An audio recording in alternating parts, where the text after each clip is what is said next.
ఆసక్తి చాలా తక్కువైపోతుంది. మరి ఎందుకు తగ్గిపోతుందో నాకు అర్థం కావట్లేదు, కానీ కేవలం ఆసక్తి కరువైపోతుంది. దేవుని మందిరంలో నువ్వు నేను అడుగు పెట్టేటప్పుడు మన హృదయాల్లో ఎంతో ఆసక్తి కలిగి ఈరోజు దేవుడు నాతో మాట్లాడతాడు, ఈరోజు నేను ఏదో ఒకటి దేవుని సన్నిధిలో పొందుకోవాలి అన్న ఆసక్తితో వచ్చిన ప్రతి వ్యక్తిని కూడా దేవుడు అద్భుతాలు చేసి తృప్తిపరుస్తాడు. దేవునికి స్తోత్రం. హల్లెలూయా, హల్లెలూయా. ఎందుకు ఇంత విషయాన్ని నేను మీతో చెబుతున్నానయ్యా అంటే, ఆసక్తి లేకుండా నువ్వు నీ జీవితాంతం భక్తి చేసినా ఎక్కడ వేసిన గొంగళి అక్కడే ఉన్నట్టుగా ఉంటుంది మన భక్తి జీవితం. ఇన్ని సంవత్సరాలు భక్తి చేసినా మనం ఎక్కడున్న వాళ్ళం అక్కడే. ఆ యొక్క మండపం దగ్గర కొన్ని సంవత్సరాలుగా పడిపోయి ఉన్నాడంట. అద్భుతానికి దగ్గరగా ఉన్నాడు, ఆ కోనేటికి దగ్గరగా ఉన్నాడు, బెతెస్దా కోనేటికి దగ్గరగా ఉన్నాడు. కానీ ఏంది ఉపయోగం? కూర్చొని ఉన్నాడు బయట. ఆ దేవదూతలు వచ్చి కదిపినప్పుడు ఆయనకి లోపలికి వెళ్ళాలన్న ఆసక్తి లేదు. అక్కడ స్పష్టంగా మనం చూస్తే ఆయన కాళ్ళు లేనివాడో చేతులు లేనివాడో అని చెప్పలా, రోగస్తుడు అని రాయబడి ఉంది. ఎంత రోగం ఉన్నా కాళ్ళు చేతులు పనిచేస్తున్నాయిగా. సరే, కాళ్ళు చేతులు కూడా నీకు పడిపోయినాయి అనుకుందాం, కనీసం దేకుతన్న ప్రయత్నం చేయాలిగా. ఏమండి, అడుక్కునే వాళ్ళు ఉంటారు, కాళ్ళు చేతులు ఉండు, వాళ్ళు ఏం చేస్తారు? రోడ్డు మీదే పాక్కుంటారు, దేక్కుంటా వెళ్తారు, అలా పాకుతూ వెళ్తారు. కనీసం ప్రయత్నం ఎందుకు అంటే, నేను ఆ కోనేటిలో దిగి నా జీవితాన్ని బాగు చేసుకోవాలి, నా రోగం నుంచి బయటికి రావాలన్న ఆసక్తి లేదు. కాబట్టే నేను ఒక మాట చెప్పనా, ఈ రోజున సంగమ, దేవుడు మిమ్మల్ని ఆశీర్వదించే ఆశీర్వాదము మీ జీవితాల్లో ఆసక్తిని పోగొడుతుంది అని చెప్పడానికి నేను భయపడట్లా. మీరు అనుకుంటున్నారు, ఆ దేవుడు మాకు మంచిగా ఆశీర్వదించాడండి, ఆ దేవుని కృప వల్ల మేము ఎంతో బాధపడే వాళ్ళమండి, ఇప్పుడు మనశ్శాంతిగా మేము కుటుంబంలో బాగున్నామండి. ఆ ఆశీర్వాదకరమైన పరిస్థితులే నీ జీవితంలో దేవుళ్ళ ఆసక్తిని తీసేస్తున్నాయి. అందుకే మనం ఆశీర్వాదం గురించి తాపత్రయం కంటే దేవుని మందిరంకి వచ్చినప్పుడు ఆసక్తితో మన హృదయాన్ని సిద్ధపరచుకుంటూ రావాలి. దేవునికి స్తోత్రం.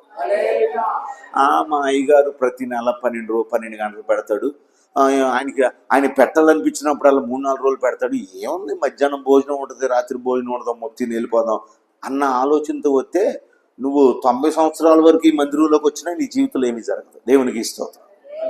హల్లెలూయా. ఏం కావాలి మనకి దేవుని మందిరంలో? చెప్పండి, ఏం కావాలి చెప్పండి.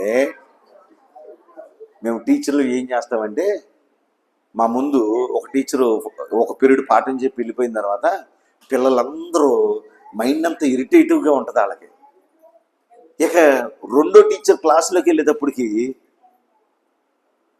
ఈరోజు ఏ లెసన్ చెప్తాము అని అడిగితే ఒకడేమో పక్కన అమ్మాయిని గిచ్చుతాడు, ఒకడేమో ఆడిని గుద్దుతాడు, ఒకడేమో పుస్తకాలు ఎత్తుక్కుంటాడు, ఒకడేమో నా సబ్జెక్టు తీయకుండా వేరే సబ్జెక్టు రాసుకుంటూ ఉంటాడు.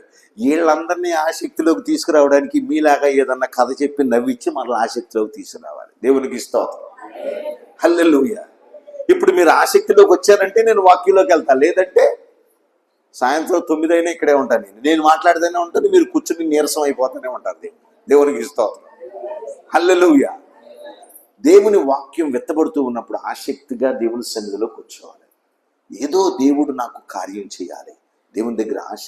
ఒక అధికారి దగ్గరికి నా పని అయిపోద్దన్న ఆశతో వెళ్తాం, అధికారులకి అధికారి ఆయన. దేవునికి ఇస్తుంది, ఆయన అద్భుతములు చేయగలిగిన వాడు ఆయన సన్నిధిలో ఆసక్తి చాలా ప్రాముఖ్యమైనది. ఇప్పుడు ఆసక్తితో దేవుని వాక్యాన్ని వింటారా, ఆలక్ష్యంగా వింటారా?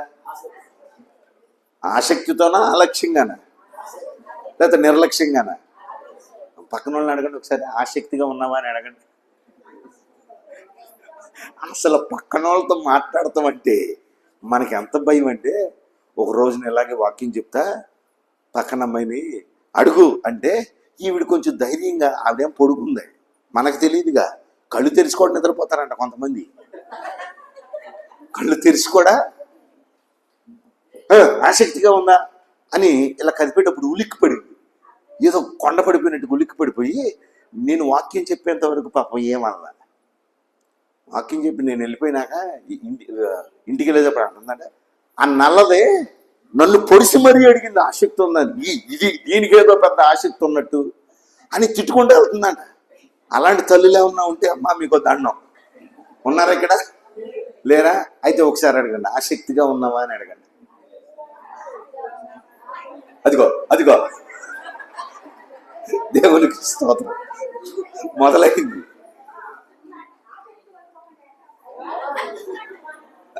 మొదలైంది, నాకు తెలుసుగా. దేవునికి స్తోత్రం. వినండి, హల్లెలూయా హల్లెలూయా. ఆసక్తిగా లేకుండా ఏముంటుంది? అదే ఉందా లేదని అడిగా. కాబట్టి ఆసక్తిగా దేవుని మందిరంలో ఈరోజు కొద్ది నిమిషాలు మనం దేవుని వాక్యాన్ని విందాం. దేవునికి స్తోత్రం, హల్లెలూయా. ఆసక్తిగా ఉన్నారు పిల్లలు, మీరు వింటారా? సరే, పెద్దవాళ్ళ సంగతి ముసలోళ్ళ సంగతి మనకెందుకులే, మీరు వింటారా? ఏరా ఆసక్తిగా వింటారా? అల్లరి చేయకుండా వింటారా? సరే, మీ ముగ్గురు కోసం అన్నా నేను చెప్తాను, వాళ్ళందరి కోసం నాకు వద్దు కానీ. దేవునికి స్తోత్రం. రైట్, కొద్ది నిమిషాలు దేవుని వాక్యంలోకి వెళ్దాం. మత్తయి సువార్త 25వ అధ్యాయము. మత్తయి సువార్త 25వ అధ్యాయము 14వ వచనం నుంచి కొన్ని విషయాలు చూద్దాం. మత్తయి సువార్త 25వ అధ్యాయము 14వ వచనం నుంచి కొన్ని విషయాలు చూద్దాం. పరలోక రాజ్యము ఒక మనుషుడు దేశాంతరములకు ప్రయాణమై తన దాసులను పిలిచి తన ఆస్తిని వారికి అప్పగించినట్లును, అతడు ఒకరికి 5 తలాంతులను, ఒకరికి 2, ఒకరికి 1, ఎవరి సామర్థ్యం చొప్పున వానికి ఇచ్చి వెంటనే దేశాంతరము పోయెను. ఎవని సామర్థ్యము చొప్పున వానికి ఇచ్చి వెంటనే దేశాంతరము పోయెను. 5 తలాంతులు తీసుకున్న వాడు వెళ్ళి వాటితో వ్యాపారం చేసి మరి 5 తలాంతులు సంపాదించను. అయితే 1 తలాంతు తీసుకున్న వాడు వెళ్ళి భూమి త్రవ్వి తన యజమాని సొమ్ము దాచిపెట్టెను. బహుకాలమైన తర్వాత ఆ దాసుల యజమానుడు వచ్చి వారి యొద్ద లెక్క చూచుకొనెను. చాలు. చూడండి, చదవబడిన వాక్య భాగంలో మనం చూస్తూ ఉన్న పరిస్థితి ఏంటయ్యా అంటే, ఒక యజమాని ఉన్నాడంట. ఆ యజమాని తన దగ్గర నమ్మకంగా ఉన్న ఆ దాసులకి, తన దగ్గర నమ్మకంగా పనిచేసే పని వారిని పిలిచి, అయ్యా నా పిల్లలు చూస్తేనేమో దూరంలో ఉన్నారు, నేను మరి దేశాంతరం వేరే దేశానికి వెళ్ళిపోదాం అనుకుంటున్నాను, మరి నా ఆస్తి అలా ఉంటే ఎందుకు ఉపయోగం? కాబట్టి నేనేం చేద్దాం అనుకుంటున్నానంటే నా ఆస్తిని మీకున్న సామర్థ్యాన్ని బట్టి మీకు అప్పగించాలనుకుంటున్నాను అన్నాడు. సరే, తన దగ్గర ఇన్ని సంవత్సరాలు నమ్మకంగా పనిచేస్తున్నారు కాబట్టి ఆ యజమాని చేసిన పని ఏంటంటే వారి సామర్థ్యం చొప్పున తన యొక్క ఆస్తిని పంచిపెట్టాడు. ఒకడికేమో 5 తలాంతులు ఇచ్చాడు, ఒకడికేమో 2 తలాంతులు ఇచ్చాడు, ఒకడికేమో 1 తలాంతు ఇచ్చాడు. అయితే ఇక్కడ రాయబడి ఉంది కదా, ఎందుకు ఇంత తేడా చూపించాడు? ఆ యజమాని ఏమన్నా ప్రేమ తేడా ఉందా? మనుషుల ప్రేమ ఆయన ప్రేమ కాదు. వాని సామర్థ్యం చొప్పున అన్నాడు. అంటే అది పొందుకునేవాడు ఎంత సామర్థ్యం కలిగిన వాడో వాడి సామర్థ్యాన్ని బట్టి వాడికి దేవుడు ఆ బాధ్యతను అప్పగించాడు. అయితే యజమాని అప్పగించాడు, దేశాంతరం వెళ్ళిపోయాడు. కొన్ని సంవత్సరాలు అయిన తర్వాత మరలా తిరిగి వచ్చాడంట. తిరిగి వచ్చి మనం ఏమనుకుంటామంటే, ఏమే చిన్నపిల్లోడు, ఆడికి ఆస్తి ఇచ్చారు ఎందుకే అంటే, కష్టపడ్డా, ఉంచుకున్నా ఆడే, పోగొట్టుకున్నా ఆడిది, నేనేం చేయను అని వదిలేస్తాం మనం. కానీ ఇక్కడ యజమాని అలా వదలకుండా ఏం చేశాడంటే, ఏం చేసావు అని లెక్క అడుగుతున్నాడంట మరలా వచ్చి. దేవునికి స్తోత్రం, హల్లెలూయా. 5 తలాంతులు కలిగిన వాడిని లెక్క అడిగాడు, 2 తలాంతులు కలిగిన వాడిని లెక్క అడిగాడు, 1 తలాంతు కలిగిన వాడిని కూడా ఇచ్చిన వాడిని కూడా లెక్క అడిగాడు. ప్రియమైన దేవుని సంగమా, ఇక్కడ యజమాని ఎవరు? ఈ తలాంతులు తీసుకున్న వారు ఎవరు? ఆ తలాంతులు ఏంటి అంటే చాలా జాగ్రత్తగా గుర్తుపెట్టుకోండి. ఈ యజమాని యేసు ప్రభు వారికి సాదృశ్యం. ఆయన యేసు ప్రభు వారికి సాదృశ్యం. ఇక్కడ ఉన్న ముగ్గురు వ్యక్తులు తన యొక్క దాసులు ఎవరయ్యా అంటే, ఈ భూమి మీద ఉన్న ప్రతి మనిషికి సాదృశ్యం. మందిరంలో ఉన్న మనుషులకు మాత్రమే కాదు, చాలా జాగ్రత్తగా గుర్తుపెట్టుకోండి. మందిరంలో ఉన్న యేసు ప్రభువుని నమ్ముకున్న వ్యక్తులకు మాత్రమే కాదు, ఈ భూమి మీద మనిషి జన్మ ఎత్తిన ప్రతి ఒక్క మనిషికి ఈ ముగ్గురు దాసులు సాదృశ్యంగా ఉన్నారు. అయితే ఆయన ఇచ్చిన తలాంతు దేనికి సాదృశ్యంగా ఉందయ్యా అంటే, దేవుడు నీకు నాకు అనుగ్రహించిన ఈ విలువైన జీవితానికి సాదృశ్యంగా ఉంది. దేవునికి స్తోత్రం, హల్లెలూయా. హల్లెలూయా. నీవు నేను తల్లి గర్భంలో మనం జన్మించి ఈ లోకానికి ఒక మనిషి అవతారం ఎత్తి మనం వచ్చి మనం సంతోషంగా కుటుంబం కలిగి బ్రతుకుతూ ఉన్నామంటే దేవుడు నీకు నాకు తన కృపను అనుగ్రహించడం వల్లే. దేవునికి స్తోత్రం. హల్లెలూయా. ఎందుకు అంటే బైబిల్ చెప్తుంది, గర్భఫలము యెహోవా ఇచ్చు బహుమానం. ఆయన నీ తల్లిదండ్రులకి బహుమానం ఇవ్వకుండా నువ్వు భూమి మీదకి రాలా. ఆయన కృప లేకుండా నువ్వు ఈ భూమి మీదకి మనిషి అవతారం ఎత్తి మనిషి జన్మించలా. ఈ భూమి మీద మనిషిగా బ్రతుకుతూ ఉన్న ప్రతి మనిషికి దేవుడు చెప్పే మాట ఏంటో తెలుసా?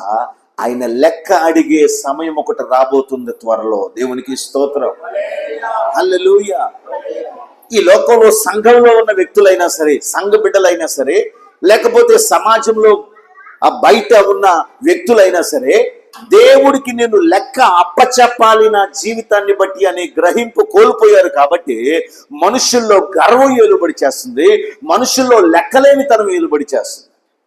ఎందుకు విచ్చలవిడితనం పెరిగిపోతుందయ్యా అంటే, నా జీవితం నా ఇష్టం, నా డబ్బు నా ఇష్టం, నా కుటుంబం నా ఇష్టం, నా భార్య నా ఇష్టం, నా పిల్లలు నా ఇష్టం.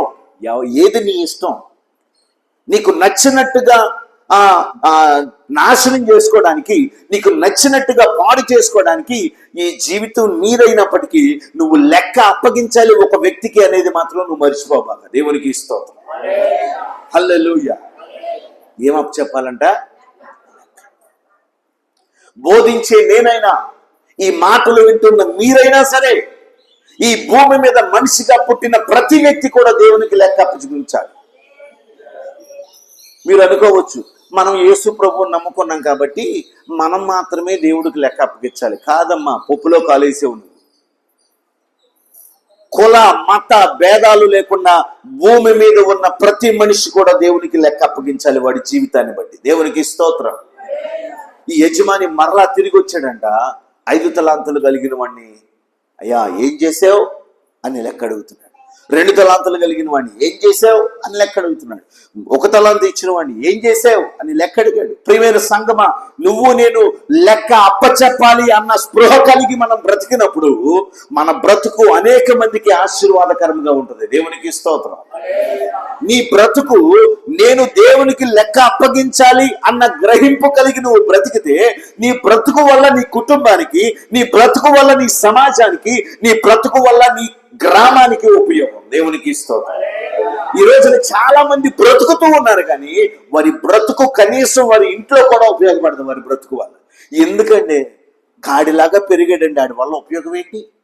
ఎందుకు మనుషులైతే బ్రతుకుతూ ఉన్నారు, వారి బ్రతుకు ఎదుటి వాడికి ఉపయోగకరంగా లేకపోవడానికి గల కారణం ఏంటంటే, వారు నా బ్రతుకును బట్టి నేను ఒక వ్యక్తికి లెక్క అప్పగించాలి అన్న గ్రహింపు కోల్పోయి బ్రతుకుతున్నారు. దేవునికి స్తోత్రం. హల్లెలూయా. హల్లెలూయా.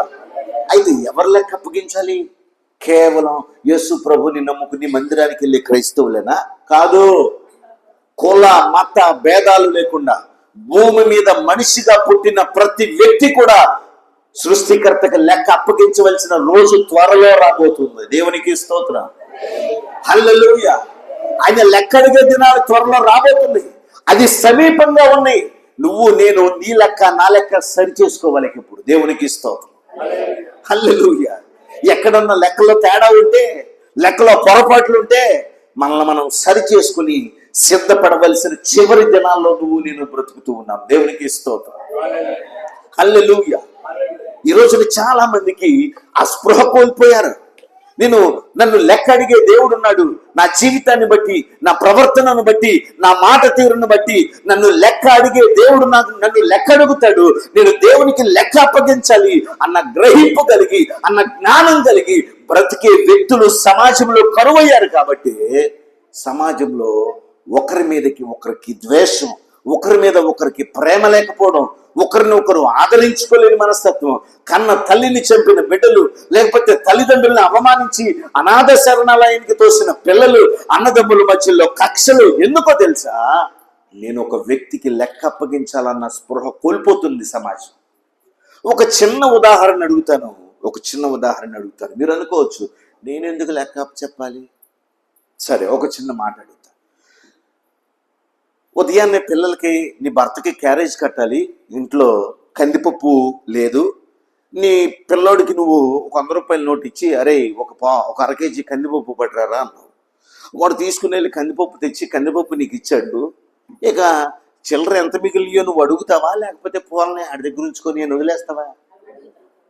చెప్పండి. వదిలేసే తల్లులు ఎంతమంది ఉన్నారు? చేతులు ఎత్తండి. అసలు ఇంకా తండ్రులన్నా పోనీలు అనుకుంటారు, కానీ తల్లులు కూడా 10 రూపాయకి కూడా లెక్కేస్తారంట తల్లులు. ఎందుకంటే తల్లులకి జాగ్రత్త ఎక్కువ. జ్ఞానవంతురాలు తన ఇల్లు తాను కట్టుకొనును అని బైబిల్లో దేవుడు చెప్పాడు. వాళ్ళకి రూపాయి కూడా విలువే. మగోళ్ళు ఏంటంటే పోన్లే అనుకుని వదిలేస్తాం, కానీ తల్లులు అలా వదలరు. 10 రూపాయి కూడా లెక్కేస్తారు ఆడు. సహజంగా నేనేం చేస్తానంటే ఒక్కొక్కసారి మార్కెట్కి వెళ్ళి కూరగాయలు వేస్తాను.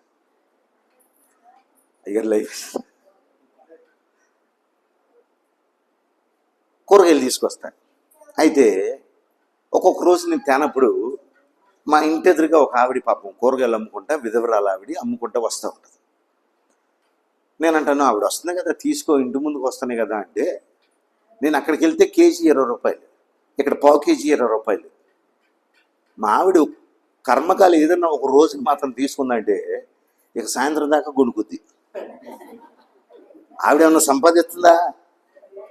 ఆవిడేమన్నా తెస్తుందా? వండి పెట్టిదే, కానీ గొనుగుడు ఎందుకు? నీ జాగ్రత్త లేదు. కేజీ 20 రూపాయలకి నువ్వు 10 నిమిషాలు బండి వేసుకెళ్తే బండి కూడా పెట్రోల్ ఖర్చు లేదు, ఛార్జింగ్ పెట్టుకుని వెళ్తే అయిపోయేదానికి నువ్వు 100 రూపాయలు పెడితే మూటడ కూరగాయలు వచ్చాయి. ఈ ఒక్కదానికి పావు కేజీ కూరగాయలు ఎలా ఖర్చు పెట్టిందనాలి? ఎలా సరిపోద్ది కూర? ఎంత జాగ్రత్త చూడండి ఆడవాళ్ళకి. దేవునికి స్తోత్రం, హల్లెలూయా. లెక్క అడుగుతావా నీ కొడుకుని? ఎరా మిగిలిన డబ్బులే ఏం చేశా అని అడుగుతావా లేదా? చెప్పండి. మీరు చెప్పిన దాన్ని బట్టి నేను ముందుకెళ్తా, అయితే నేను అడుగుతారా? నేను అడుగుతాను అన్నవాళ్ళు చేతులు ఎత్తి చూపించండి. అమ్మ నువ్వు అడగవా? నువ్వు బంగారం లాంటి తెలివి నువ్వు. దేవునికి స్తోత్రం, హల్లెలూయా, హల్లెలూయా. మనందరం లెక్క అడుగుతాం. ఒకవేళ నాలాంటి కొంచెం అల్లర చిల్లరోడు అయ్యాడు అనుకోండి, ఆడు ముందు దాంట్లో 10 రూపాయలు చాక్లెట్ కొనుక్కొచ్చి లెక్క చెప్పడానికి భయపడతా అమ్మ అమ్మ అంటాడు, నాంచుతాడు. ఏంట్రా నాంచుతావు? డబ్బులు అడుగుతావు లేదా?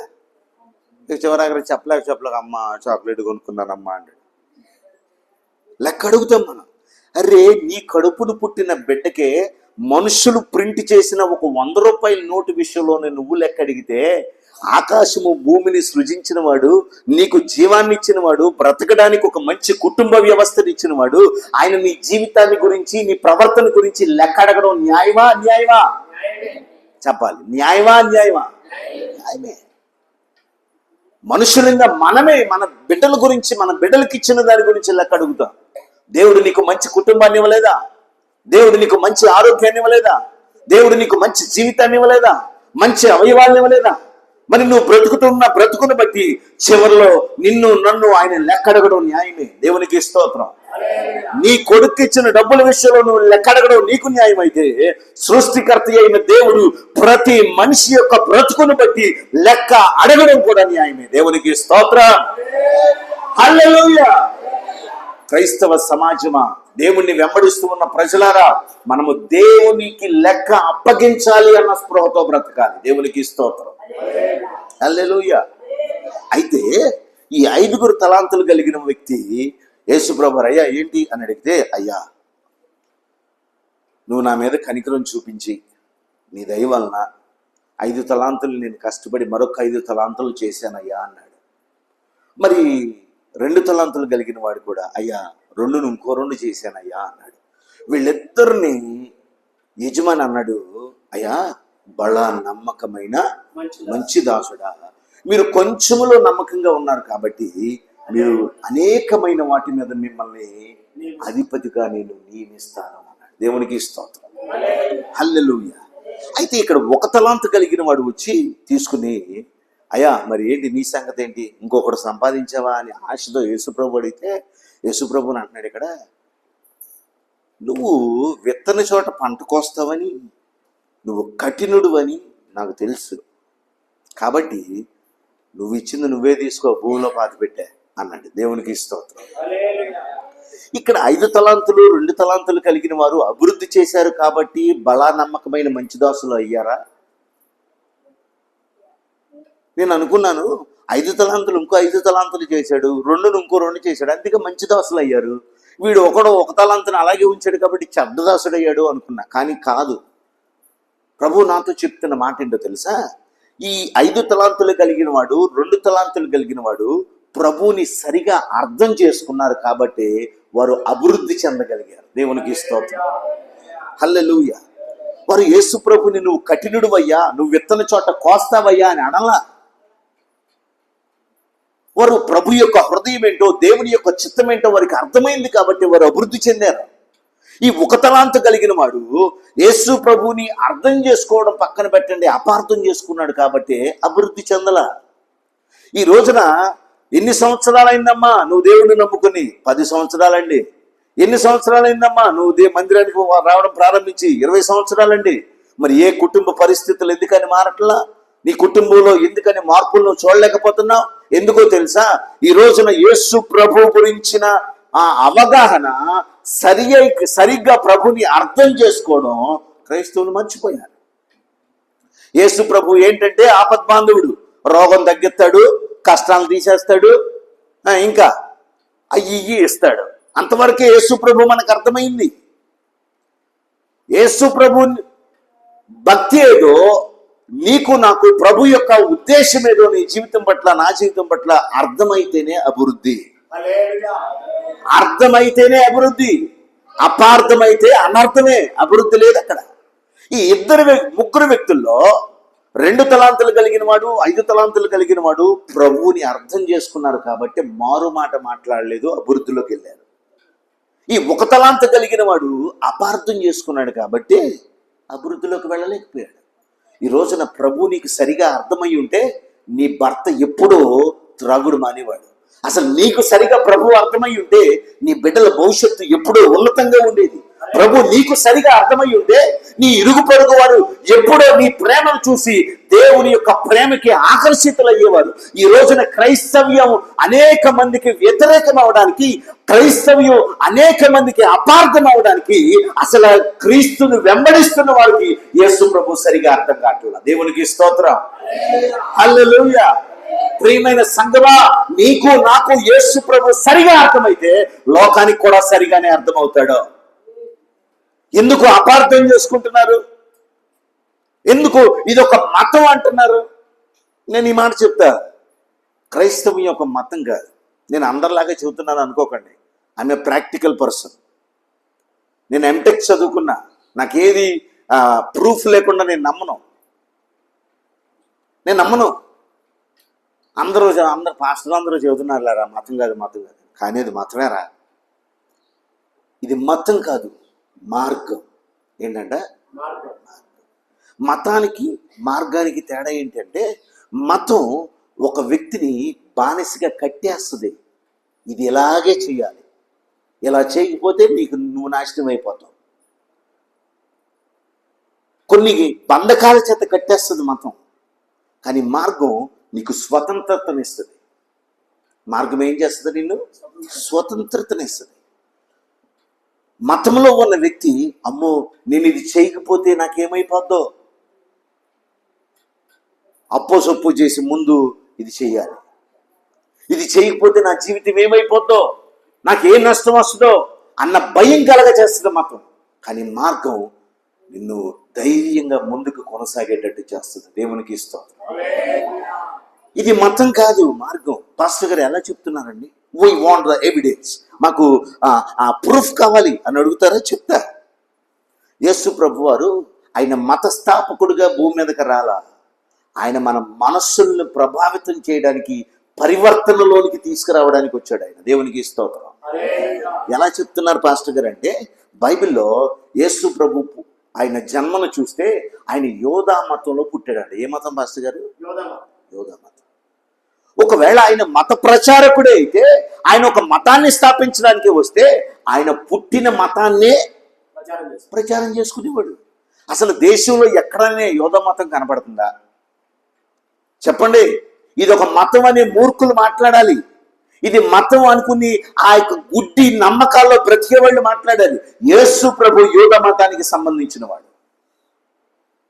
మరి ఎందుకు ఆయన మతాన్ని వదిలిపెట్టాడు? ఆయనకి తెలుసు మతం ఒక వ్యక్తిని బానిస చేస్తుందని ఆయనకి తెలుసు. మతం ద్వారా ఒక వ్యక్తి స్వతంత్రంగా బ్రతకలేడు అని ఆయనకి తెలుసు. అందుకే తన మతాన్ని కూడా విడిచిపెట్టి ఆయన మార్గాన్ని బోధించాడు. దేవునికి స్తోత్రం. హల్లెలూయా, హల్లెలూయా. ఎవడన్నా నువ్వు మతంలో దిగావా అంటే, ఒరే పిచ్చోడు ఇది మతం కాదురా, మార్గంరా. అందరూ ఇదే మాట మాట్లాడతారులే అంటే అప్పుడు చెప్పండి, నేను నమ్ముకున్న యేసు ప్రభు యోధా మతానికి సంబంధించినాడు. ఆయన ఎక్కడ యోధా మతాన్ని ప్రకటించలా. వాళ్ళు మూర్ఖులు, వాళ్ళని వదిలేయడమే మనం. వాళ్ళతో వితండవాదం మనకు వద్దు. ఇది మతం కాదు. ఇది నిజంగా మతం అయితే యోధా మతంలో మనం ఉండాలి. మనందరూ యోధా మతంలో ఉండాలి. మనం యోధా మతం లేదు కదా ఇక్కడెక్కడ. దేవునికి స్తోత్రం. మీకు ఇంకొక విషయం చెప్పనా, ఈ బైబిల్ ఒక మత గ్రంథం అంటున్నారు. ఇదే ఏ గ్రంథం అంటున్నారు? ఇది మత గ్రంథం కాదు. సర్వ సృష్టికర్త అయిన దేవుడు భూమి మీద ఉన్న ప్రతి మనిషి ఎలా బ్రతకాలో హెచ్చరికలతో కూడిన పుస్తకం ఇది. ఇది ఒక క్రైస్తవులకు సంబంధించిందే కాదు. క్రైస్తవుడు ఇది మా పుస్తకం అంటాకి లేదు. ఇది మత అతీతంగా చదవలసిన పుస్తకం ఇది. ఒక ఉదాహరణ చెప్తా. మన భారతదేశంలో, మన స్వతంత్ర దేశంలో మనందరము స్వేచ్ఛగా సంతోషంగా బ్రతకడానికి మనకు ఒక పుస్తకం ఉంది. దాన్ని రాజ్యాంగం అంటాం. దాన్ని ఏమంటాం? నేను వచ్చి రాజ్యాంగం నాకు ఒక్కడికే, నా కులానికే సంబంధించిందంటే ఊరుకుంటాడా? చెప్పండి. అందరికీ సంబంధించిన పుస్తకం అది. గౌరవ రాజ్యాంగం అందరికీ సంబంధించిన పుస్తకం అది. అది ఒక కులమోడో ఒక మతమోడో నాదంటే సరిపోదో. ఒక ఒక ఒక మహానుభావుడు, ఒక మనిషి రాసిన పుస్తకమే మనుషులందరికీ సమానంగా ఉంటే, సృష్టికర్త అయిన దేవుడు రాసింది ఇది ప్రతి మనిషికి సంబంధించింది. ఏమంటే పాస్టర్ గారు దీంట్లో అంటే, ఒక మనిషి ఎలా బ్రతకాలో హెచ్చరికలు రాసి పెట్టి ఉంచాడు దేవుడు. ఒక మనిషి ఎలా బ్రతకాలో రాసి పెట్టి ఉంచాడు. ఎలా బ్రతకకూడదో, బ్రతకకూడని విధంగా బ్రతికిన వారు ఎలా నష్టపోయారో రాసి పెట్టాడు. వాళ్ళు ఏ పాపం వల్ల ఎలా నాశనం అయ్యారో రాసి పెట్టాడు. అంతే తప్ప మీరు కూడా పాపం చేయండి నాశనం అవ్వండి ఇక్కడ ఎక్కడ రాయి పెట్టాల. మనిషి ఎలా బ్రతకాలో నేర్పించింది ఈ బైబిల్. ఇది ప్రతి వ్యక్తికి కావలసిన పుస్తకం. అమ్మో మా బైబిల్ నీది కాదు, బైబిల్ అందరిదే. కుల మత భేదాలు లేకుండా అందరికీ సంబంధించింది బైబిల్ ఇది. దేవునికి స్తోత్రం. హల్లెలూయా. ఇప్పుడు చెప్పండి, నువ్వు మతంలో ఉన్నావా, మార్గంలో ఉన్నావా? నువ్వు మతంలో ఉన్నావా, మార్గంలో ఉన్నావా? మతంలో ఉంటే ఖచ్చితంగా నీకు భయం ఉంటుంది. అమ్మో నేను ఇది చేస్తాను అనుకున్నాను దేవునికి, ఇది చేయకపోతే ఏమైపోద్దా అన్న భయం ఉంటుంది. అలాంటి భయాలు ఉన్నాయా మీకు? నాకు భయం ఉందండి అన్నవాళ్ళు చేతులు ఎత్తండి. మీకు పట్టిన కట్టులు తెంపుతాను నేను. దేవుడు నీకు నాకు స్వతంత్రతనిచ్చాడు. స్వేచ్ఛగా ఆయన ఆరాధించడానికి యోగ్యతనిచ్చాడు. నువ్వు ఇది చేయకపోతే, నువ్వు నాకు ఇది పెట్టకపోతే, నువ్వు నాకు ఇది నాకు నెరవేర్చకపోతే నువ్వు ఇలా అయిపోతావు అని దేవుడు ఎక్కడ బైబిల్లో రాసి పెట్టలే. We have the freedom. మనకి స్వతంత్రత ఉంది. మనం స్వతంత్రంగా స్వేచ్ఛగా దేవుణ్ణి ఆరాధించగలం. దేవునికి స్తోత్రం. ఇప్పుడు మతానికి మార్గానికి తేడా చెప్పాను. ఇప్పుడు దీన్ని బట్టి మనం మతంలో ఉన్నామా, మార్గంలో ఉన్నామా? చెప్పండి, మార్గంలో. కాబట్టి చాలా జాగ్రత్తగా గుర్తుపెట్టుకోండి. ఇక్కడ ఒక తలాంతు కలిగిన వాడికి 5 తలాంతులు కలిగిన వాడికి తేడా ఏంటంటే, ఈ ఒక తలాంతు కలిగిన వాడు ప్రభు చిత్తం ఏంటో వాడు అర్థం చేసుకోలే, అపార్థం చేసుకున్నాడు. 5 తలాంతులు కలిగిన వాడు, 2 తలాంతులు కలిగిన వాడు ప్రభువుని అర్థం చేసుకున్నారు కాబట్టి అభివృద్ధిలోనికి వెళ్ళారు. నేను ఒక్క మాట చెప్పి నేను ముందుకు వెళ్ళిపోతా. నీకు ఎన్ని సంవత్సరాల వయసు ఉంది, ఎంత సీనియారిటీ ఉంది కాదు, నీకు ప్రభు సరిగా అర్థమైతేనే నీ జీవితంలో అద్భుతాలు జరుగుతాయి. ప్రభు నీకు అర్థమవనంత కాలం నీ జీవితంలో ఎక్కడ వేసిన గొంగళి అక్కడే ఉన్నట్టుగా ఉంటుంది మన బ్రతుకు. దేవునికి స్తోత్రం. హల్లెలూయా. అర్థమైతేనే మన జీవితంలో కార్యాలను మనం చూడగలం. మనం మందిరానికి ఎందుకు వస్తున్నాం అంటే, ప్రభువుని సరిగా అర్థం చేసుకోవడానికి వస్తున్నాం. ప్రభు యొక్క హృదయాన్ని అర్థం చేసుకోవడానికి వస్తున్నా. ఒక తండ్రి తన బిడ్డల పట్ల ఏం ఆశ కలిగి ఉంటాడు? నా కొడుకు నాలాగా తాగుబోతు అవ్వాలి, నా కొడుకు నాలాగా దేశదిమ్మర అయిపోవాలి అనుకుంటాడా? చెప్పండి. ఏ తండ్రి అనుకోడు. అలా అనుకున్నాడంటే అసలు ఆడు తండ్రి కాదు, ఆడు కన్న తండ్రి కాదు, అసలు కసాయుడు తండ్రి కాదు. కొడుకు ఎంత పనికిమాలిన పని చేసినా, కొడుకు ఎంత అవమానకరమైన పరిస్థితుల్ని తన జీవితంలో తీసుకొస్తున్నా, కొడుకు ఎంత బాధ పెడుతున్నా, కొడుకు ఎంత కడుపు కోతను మిగులుస్తున్నా, ఏ తల్లి కానీ ఏ తండ్రి కానీ కొడుకు నాశనం అవ్వాలని కోరుకోరు. అమ్మా, ఒక మనిషిని నువ్వే అలా కోరుకుంటే ఆ దేవాది దేవుడు నీ గురించి ఎలా నిన్ను బాధ పెట్టాలని ఆశపడతాడు? ఆయన యొక్క హృదయాన్ని నువ్వు నేను అర్థం చేసుకున్నప్పుడు మనం ఖచ్చితంగా అభివృద్ధిలోనికి వెళ్తాం. ఒక చిన్న విషయాన్ని నేను మీతో చెప్పాలనుకుంటున్నా. ఇద్దరు భార్య భర్తలు, పెళ్ళై 15 సంవత్సరాలు అయింది, పిల్లల పుట్ల. ఇక తర్వాత వారు ప్రభువుని నమ్ముకున్నారు, కష్టపడుకుంటున్నారు, కూలి పని చేసుకుంటున్నారు భార్య భర్తలు ఇద్దరు. దేవుడు వారికి బహుమానాన్ని అనుగ్రహించాడు, గర్భఫలం ధరించింది భార్య. 9 నెలలు భార్యని చాలా జాగ్రత్తగా చూసుకున్నాడు భర్త, కూలి పని చేసుకునేవాడైనా. తర్వాత కాస్త భార్య భర్తలు ఇద్దరు కొంత ఒక ఇల్లు అలా సంపాదించుకున్న తర్వాత ఇక 9 నెలలకి వీడికి డెలివరీ అవ్వాలి, హాస్పిటల్కి తీసుకెళ్ళాడు భర్త తీసుకువెళ్తే ఈ భార్యని చెక్ చేసి డాక్టర్ అన్నాడు, బాబు నీకు భార్య కావాలా కొడుకు కావాలా అని అడిగాడు. నీకు భార్య కావాలా? అదేంటంటే డాక్టర్ గారు అలా అంటారంటే, అయ్యా నీ భార్యకు ఉన్న సమస్య ఏంటో తెలుసా? నీ కొడుకు కావాలంటే నీ భార్య చచ్చిపోద్ది, నీ భార్య కావాలంటే నీ కొడుకు చచ్చిపోతాడు. ఇద్దరిని మేము బతికించలేం, మా వల్ల కాదు. ఎవరికైనా ఒక్కరికి మేము ప్రాణం పోయగలం. అవకాశం నేను నీకు ఇచ్చాను, నువ్వు చూసుకో అన్నాడు. భార్య ఆ మంచం మీద పడుకుని వింటుంది. విని, లేదండి నాకు కొడుకు లేకపోతే ఎవరినో ఒకరిని తెచ్చుకుని నేను కొడుకుగా పెంచుకుంటాను, నా భార్య లేకపోతే నా పరిస్థితులు దిక్కుమాలిన పరిస్థితులు అయిపోతున్నాయి, నాకు కూడు పెట్టేవాళ్ళు ఎవరు లేరు, మేము పేదోళ్ళమని మా బంధువులు కూడా మమ్మల్ని దూరంగా ఉంచారు, నాకున్న ఏకైక ఆధారం నా భార్యే, నా భార్యను బతికించండి అని భర్త అడిగాడు. అడిగితే భార్య భర్తను పిలిచి అంటుంది, ఏమండి ఎప్పటికైనా చచ్చిపోవాల్సిన వాళ్ళమేగా, 15 సంవత్సరాల నుంచి పిల్లలు లేకపోతే ఆ అవమానం ఏంటో ఆ బాధ ఏంటో మనం జాగ్రత్తగా చూసాం కదా, ఎంతమంది మనల్ని అవమానించారు, మనం ఎదురొస్తుంటే ఎంతమంది మనల్ని తిట్టారు, ఇప్పుడు మంచిగా బిడ్డని కోరుకోకుండా నా భార్య కావాలంటారు ఏంటండి, నేను ఎప్పటికైనా పోవాల్సిందే, అదేదో ముందు పోతున్నా, నువ్వు ఉన్నావుగా బిడ్డను చూసుకోవడానికి, నువ్వు ప్రేమగా చూసుకో, బిడ్డని ప్రయోజకుని చెయ్యి, నాకు మాట ఇవ్వు అని చేతిలో చెయ్యేసుకుంది, ప్రాణం వదిలేసింది. వెంటనే ఆపరేషన్ చేశారు. క్షణాల్లో బిడ్డ బ్రతికాడు. ఆ బిడ్డను తీసుకొచ్చి ఆ భర్త ఆ యజమాని చేతికి అప్పగించాడు. డాక్టరు, మమ్మల్ని క్షమించండి, మేమిద్దరిని బతికించలేకపోయాం అన్నాడు. ఇక చిన్న వయసులో పసికందుగా ఉన్నప్పుడే తల్లిని కోల్పోయాడేమో, ఆ బిడ్డని తండ్రి సరిగా సరిచేయడం కానీ, అరే ఇది తప్పు ఇది రైట్ అని మంచి క్రమశిక్షణలో పెట్టడం కానీ పెట్టలేకపోయాడు. ఎందుకంటే తన భార్య మాట తీసుకుంది, నా బిడ్డని మంచి ప్రయోజకుడిని చేయాలి. తల్లి లేనోడు ఈయనేమంటామని చెప్పేసి ప్రేమగా అతి ప్రేమ చూపించి వాడు 18 సంవత్సరాల వయసుకు వచ్చేటప్పటికి ఆ తండ్రికే కాదు, బంధువులకే కాదు, ఆ గ్రామానికి ఒక నష్టజాతకుడుగా, నష్టాన్ని చేసేవాడుగా తయారైపోయాడు. భయంకరమైన వ్యసనాలకు బానిసలైపోయాడు. భయంకరంగా ఆడవారిని అసభ్యకరంగా మాట్లాడతా, భయంకరమైన చేష్టలు చేస్తా, అసలు వీడు ఎందుకు పుట్టాడరా, వీడు చస్తే బాగుండు అని గ్రామంలో వాళ్ళందరూ దేవుడిని వీడు చావాలి అని మొక్కుకునేటట్లుగా అంత గ్రామం అంతటి మీదకి విసుగుదల తీసుకొచ్చేసాడు. ఈ గ్రామంలో ఉన్న ప్రతి ఓడు కన్న బిడ్డని తిడుతుంటే 15 సంవత్సరాల తర్వాత లేక పొందుకున్న ఆ బిడ్డని అందరూ ఊరంతా తిడుతుంటే ఆ తండ్రికి ఉన్న కడుపు కోత మామూలు కోత కాదండి. లేక పొందుకున్నాం బిడ్డ.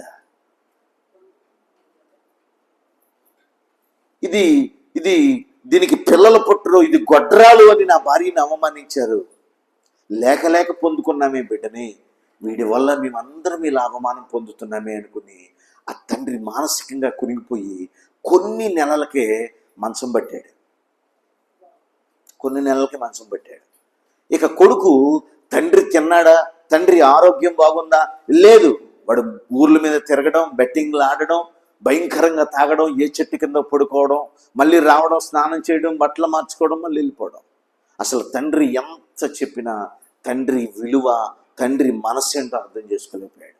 ఇక చివరాఖరికి ఇక ఆళ్ళిళ్ళు చుట్టుపక్కల వాళ్ళు తాగనప్పుడు అన్నారంట, యారా మీ నాన్న నిన్ను ఎంత ప్రేమగా చూసాడు, ఒక్క రోజును కూడా కొట్టలేదురా, మేము ఇంకా మా పిల్లల్ని కొట్టాం, ఆయన అలా మంచంలో ఉంటే హాస్పిటల్లోకి తీసుకెళ్లకుండా నువ్వు ఎంత మూర్ఖుడు అయ్యావేంట్రా, నువ్వు చుట్టుపక్కల వాళ్ళు తిడుతుంటే హాస్పిటల్ తీసుకెళ్ళాడంట. డాక్టర్ గారి దగ్గరికి వెళ్ళి, డాక్టర్ మా నాన్నగారికి ట్రీట్మెంట్ చేయండి అంటే ఆయన అన్నాడంట, బాబు నువ్వేమవుతావు అంటే, నేను వాళ్ళ అబ్బాయినండి, మీ నాన్నగారు ఎక్కువ కాలం బతకడయ్యా, నేను తీసుకోవచ్చు డబ్బులు లక్షలు నేను మీ దగ్గర పొందొచ్చు, కానీ అనవసరం, మీ నాన్నగారు బతకడు, తీసుకెళ్ళిపోయి ఎక్కువ రోజులు కూడా కాదు, కొన్ని గంటలే బతుకుతాడు, తీసుకెళ్ళిపోయి ఇంటికి అన్నాడంట. ఇంటికి తీసుకొచ్చేసి ఆ తండ్రి ఆ మంచం మీద పడుకోబెట్టి ఈడు వాడి తాగుడికి వెళ్ళిపోవడానికి గేటు తీసాడంట. తండ్రి గట్టిగా ఒక కేకేసాడంట, రే రా అని. తండ్రి దగ్గరికి వచ్చాడు, ఏటానా అన్నాడంట. అప్పుడు వీడు ఎలా పుట్టాడో, వీడి కొరకు వీడి తండ్రి ఎంత బాధపడ్డాడో, తల్లి ఎంత బాధపడిందో, అరే నాన్న ఒక్క 5 నిమిషాలు నేను చెప్పే మాట ఏంట్రా, కూర్చో అంటే సరే అని కూర్చుని విన్నాడంట. నీ తల్లి నిన్ను కనడానికి 15 సంవత్సరాలు ఈ గ్రామంలో అవమానాన్ని మోసిందిరా, 15 సంవత్సరాలు అందరి చేత నష్టజాతకురాలు, ఇది దరిద్రపు కొట్టుది, గొడ్రాలు అని మాటలు పడిందిరా. మేము యేసు ప్రభువు నమ్ముకున్న తర్వాత, మా జీవితంలో మా అలవాట్లు మేము వదిలిపెట్టిన తర్వాత, మేము మా బ్రతుకులు మార్చుకున్న తర్వాత, నిన్ను మొట్టమొదటిగా దేవుడు మాకు ఇచ్చిన బహుమానం రా నువ్వు. నీ తల్లి ఎలా చచ్చిపోయిందో తెలుసా, ఎందుకు చనిపోయిందో తెలుసా అని వివరంగా చచ్చిపోయే ముందు తండ్రి చెప్పాడంట, ఇదిగో నీ తల్లి, నీకు భార్య కావాలా కొడుకు కావాలంటే నేను నాకు భార్య కావాలని అడిగాను, కేవలం మీ అమ్మే, నేను ఎప్పటికైనా చచ్చిపోవాల్సిన దాన్ని, నా కొడుకుని నీ చేతుల్లో పెడతాను, ఏ డాక్టర్ గారు నా కొడుకుని బతికించండి, నేను చచ్చిపోయినా పర్లేదని తను ప్రాణం విడిచి నీకు ప్రాణం పోసిందిరా, నా చేతులకి ఇచ్చింది అని జరిగిన విషయాలన్నీ చెప్పి, అరే నువ్వు మంచి ప్రయోజకుడు అవ్వాలరా, నా ఆశని నా భార్య ఆశని తీర్చరా అని ఏడుస్తూనే చెయ్యించుకుని చచ్చిపోయాడు. తండ్రి చచ్చిపోయిన తర్వాత చివరిలో తండ్రి హృదయం ఏంటో, తల్లి హృదయం ఏంటో అప్పుడు అర్థం చేసుకున్న ఈ యవనస్తుడు తండ్రి కాళ్ళ మీద పడి ఏడుస్తున్నాడు అంట, రొమ్ము కొట్టుకుని. మీకు ఇంకో విషయం తెలుసా, వీడు తాగి తిట్టిన తిట్లకి, వీడు తాగి బ్రతికిన బ్రతుకుకి తండ్రి చచ్చిపోతే కనీసం ఒక్కళ్ళు కూడా చుట్టుపక్కల వాళ్ళు రాలేదంట శవం తీసుకెళ్ళడానికి. వీడొక్కడే రిక్ష బండి మీద తండ్రి శవాన్ని వేసుకుని వెళ్ళి పాతి పెట్టుకుని అప్పుడు నిర్ణయం తీసుకున్నాడంట, నా తండ్రి హృదయం ఏంటో, నా తండ్రి ఏంటో నాకు ఇప్పుడు అర్థమైంది, నా తల్లిదండ్రులు నాకు ఏం చేశారో నాకు ఇప్పుడు అర్థమైంది అనుకుని తండ్రి ఇచ్చిన ఆస్తి కొంత పొలము, ఆ ఇల్లు జాగ్రత్తగా చదువుకోవడం మొదలుపెట్టాడంట. ఆ తండ్రి ఏ ప్రభువునైతే నమ్ముకున్నాడో అదే మార్గంలో తన జీవితాన్ని కొనసాగిస్తా మందిరానికి వెళ్ళడం మొదలు పెట్టాడంట. మీరు నమ్మరు, అతి తక్కువ సమయంలోనే ఆ ప్రాంతానికే ఒక గొప్ప అధికారిగా మారిపోయాడంట. దేవునికి హల్లెలూయా.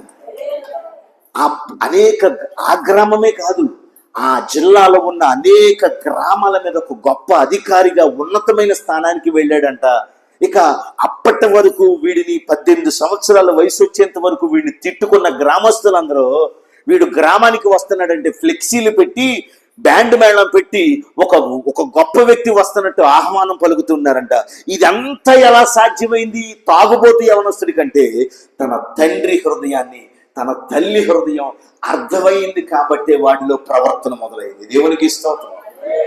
తన తండ్రి వేదన ఏంటో, తన తల్లి వేదన ఏంటో చివరి క్షణంలో అర్థం చేసుకున్నాడు కాబట్టి ఆ కుమారుడు అనేక గ్రామాలకి అధికారిగా ఉన్నతమైన ఉద్యోగంలోకి ఆ తల్లి తండ్రి ఆశను తీర్చే కొడుకుగా మారాడు.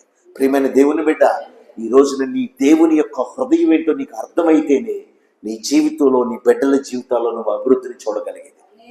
దేవుడు నీకు నాకు అర్థం అవనంత కాలం మన జీవితంలో మన భక్తిని బట్టిన ఆ భక్తి కలిగిన వారుగా మనం బ్రతుకుతూ ఉన్నాము, కానీ దాని యొక్క శక్తిని మనము ఆశ్రయించలేక అనుభవించలేకపోతున్నాం.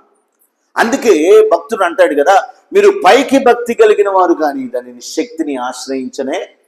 ఎందుకు దేవుని యొక్క శక్తిని మన జీవితాల్లో, మన బిడ్డల జీవితాల్లో మనం పొందుకోలేకపోతున్నాం, కళ్ళారా చూడలేకపోతున్నాం, దేవుని గొప్ప కార్యాలను అనుభవించలేకపోతున్నామంటే ప్రభు నీకు సరిగా అర్థం కాదు.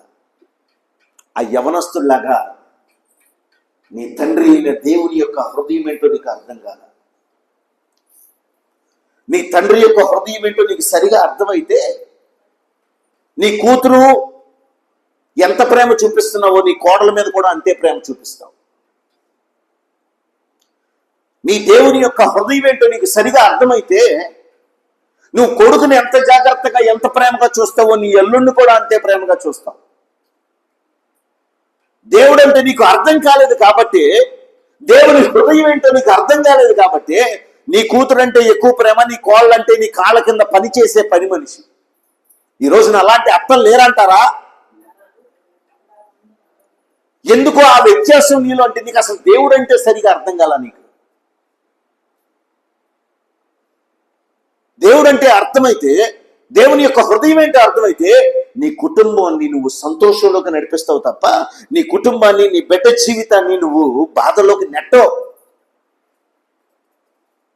ఒక తల్లి చెప్తూ ఉంది కొడుకుకి వచ్చి, చాలా మంచిది కోడలు, కానీ దేవుడిని నమ్ముకోలేదు. ఎందుకు? కారణం ఏంటంటే, ఇదిగో మందిరంకి వచ్చి ఈ తల్లిగా ఈ అత్తగారి ప్రభుని అర్థం చేసుకోలేని భక్తి విధానాన్ని బట్టి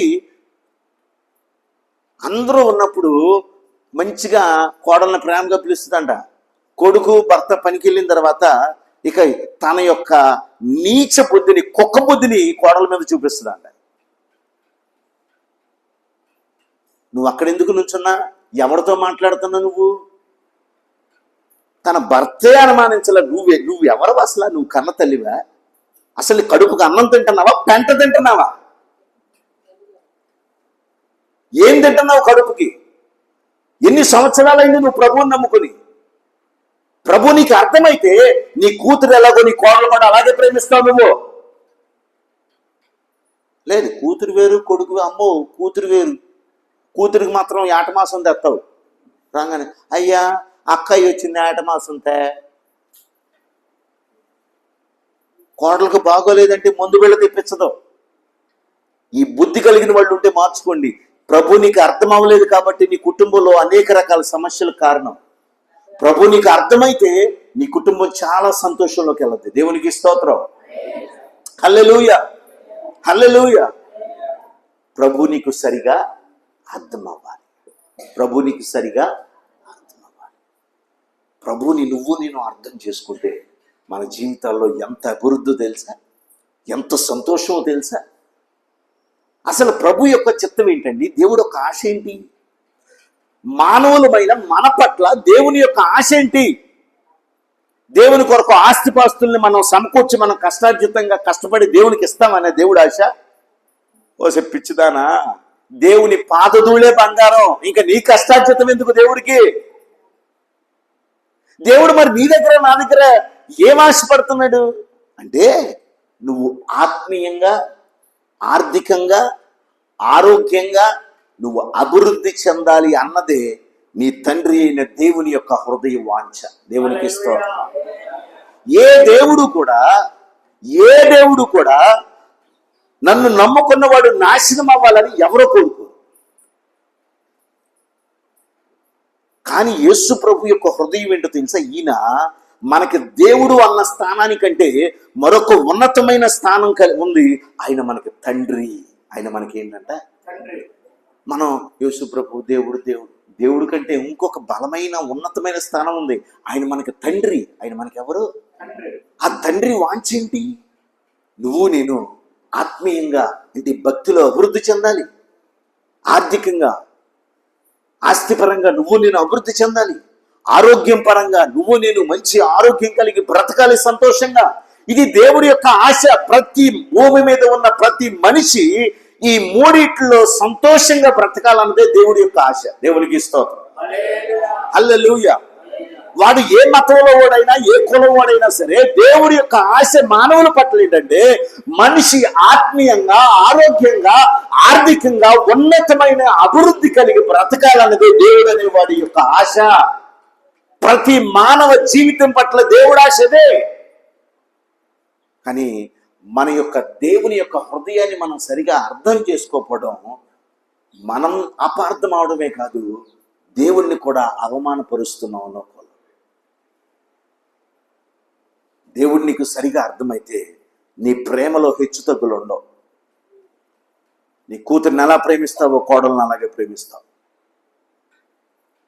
నీ కొడుకుని ఎలా ప్రేమిస్తావో ఇంటికి వచ్చిన అల్లుడిని అలాగే ప్రేమిస్తావు.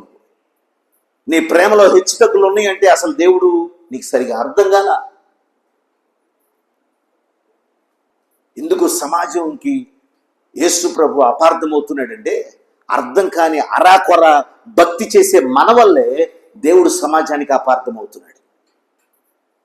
అర్థం కాని అరాకొర భక్తి వల్ల, మనలాంటి వారి వల్లే దేవుడు సమాజానికి అపార్థమవుతున్నాడు, హేళనవుతున్నాడు. అసలు దేవుడు అనే వాడి యొక్క హృదయ అంతరంగం ఏంటి బైబిల్లో అంటే, మనిషి ఆత్మీయంగా, ఆరోగ్యంగా, ఆర్థికంగా భూమి మీద బ్రతుకుతూ ఉన్న దినాలన్నీ సంతోషంగా అభివృద్ధి చెంది బతకడమే దేవుని యొక్క హృదయ వాంఛ.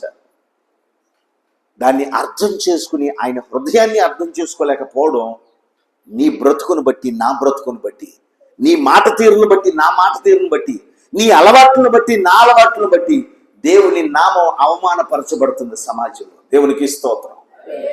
హల్లెలూయా, హల్లెలూయా. ఇప్పుడు నీవు నేను అభివృద్ధి చెందాలి. నీవు నేను ఏం చెందాలి చెప్పాలి. ఏం చెందాలి? పక్కన వాళ్ళని అడగండి, అభివృద్ధి చెందుతావా అని అడగండి.